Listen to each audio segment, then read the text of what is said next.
கிரியாஸின் அதிரடி ஆடி சேல் 70% வரை தள்ளுபடி. கிரியாஸ், இது நம்ம ஃபேமிலி. விளாத்திக்குளம் திமுக எம்எல்ஏ மார்க்கண்டேயன் கைது செய்யப்பட்ட நிலையில் தூத்துக்குடி எஸ்பி அலுவலகத்தில் மார்க்கண்டேயனிடம் விசாரணை நடைபெற்று வருகிறது. மேலும் தகவலை செய்தியாளர் ராமசுந்தரம் வழங்கிட கேட்கலாம். ராமசுந்தரம், வணக்கம். இந்த சம்பவத்தில் தற்போது வரை விசாரணை நடைபெற்று வரும் சூழலில் என்னென்ன தகவல் கிடைத்திருக்கிறது? தூத்துக்குடி மாவட்டம் கோவில்பட்டியில நடைபெற்ற அந்த தம்ம வாக்காளர்களுக்கு நன்றி தெரிவிக்கக்கூடிய இந்த திமுக பொதுக்கூட்டத்துல விளாத்திக்குளம் சட்டமன்ற உறுப்பினர் மார்க்கண்டேயன் கலந்து கொண்டு சிறப்புரையாற்றினார். அப்போது தமிழக முதலமைச்சர் குறித்து அவதூறு பரப்பும் வகையிலும் அவருக்கு கொலை மிரட்டல் விடுக்கும் வகையிலும் அவர் பேசியதாக ஒரு குற்றச்சாட்டு எழுந்தது. சமூக வலைதளங்களிலும் வீடியோ வைரலானது. இந்த சூழல்ல இன்று காலை தூத்துக்குடி மாவட்டம் விளாத்திக்குளம் போலீசார் அவரை ஒரு வீட்டில் இருந்த போது கைது செய்தார்கள். டிஎஸ்பி தலைமையில ஒரு குழு சென்று அங்கிருந்து அந்த கைது நடவடிக்கையை மேற்கொண்டது.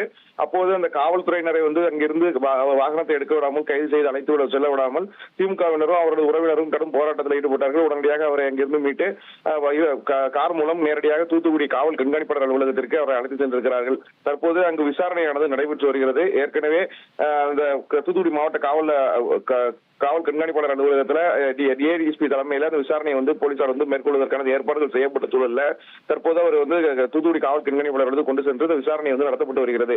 கடந்த சில நாட்களுக்கு முன்பு திருச்செந்தூர் சட்டமன்ற உறுப்பினர் முன்னாள் அமைச்சருமான அனிதா ராதாகிருஷ்ணன் கைது செய்த போதும் கூட அங்கு வைத்துதான் விசாரணையை போலீசார் மேற்கொண்டார்கள்.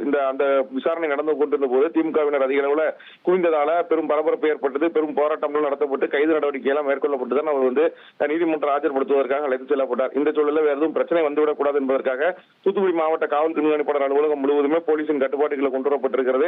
அந்த மாவட்ட ஆட்சியர் அலுவலகத்திற்கு அடுத்த கட்டிடமாக இருக்கக்கூடிய இந்த காவல் கண்காணிப்பாளர் அலுவலகம் என்பதால அந்த பகுதியில் வரக்கூடிய வாகனங்களை கண்காணிக்கக்கூடிய பணி மற்றும் பொதுமக்களை வரவிடாமல் இருப்பதற்கான பேரிகார்டுகள் அமைக்கும் பணி உள்ளிட்டவைகள் மேற்கொள்ளப்பட்டு கூடுதல் போலீசாரும் குவிக்கப்பட்டிருக்கிறார்கள்.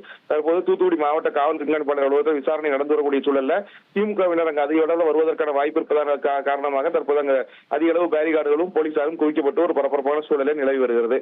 கிரியாஸின் அதிரடி ஆடி சேல் 70% வரை தள்ளுபடி. கிரியாஸ், இது நம்ம ஃபேமிலி.